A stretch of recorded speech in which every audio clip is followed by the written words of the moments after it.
Le bon usage suppose la bonne prescription au bon moment, à la bonne quantité pour les bonnes maladies. Et effectivement, plus on avance dans l'âge, plus les maladies s'accumulent, les médicaments eux-mêmes s'accumulent pour chacune de ces maladies.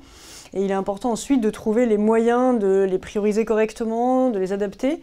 Et quand ces diverses maladies entraînent également une perte d'autonomie, cette perte d'autonomie peut venir, elle aussi, impacter fortement la capacité à bien prendre correctement ces médicaments, tant parce qu'on n'est pas forcément en mesure de sortir de chez soi pour les prendre, mais parfois parce qu'on ne se souvient pas bien qu'il faut les prendre, dans quel ordre, à quel moment.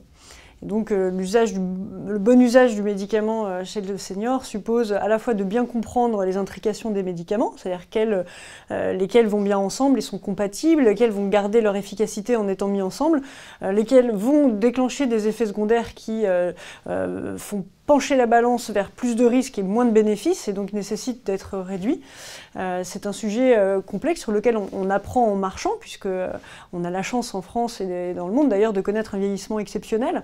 Et donc effectivement c'est nouveau pour nous tous, médecins compris, de voir autant de personnes avoir autant de maladies et vivre avec, et donc vivre avec aussi beaucoup de médicaments. Et cet apprentissage du quotidien, des petits signes qui font que ça se passe bien ou que ça se passe moins bien,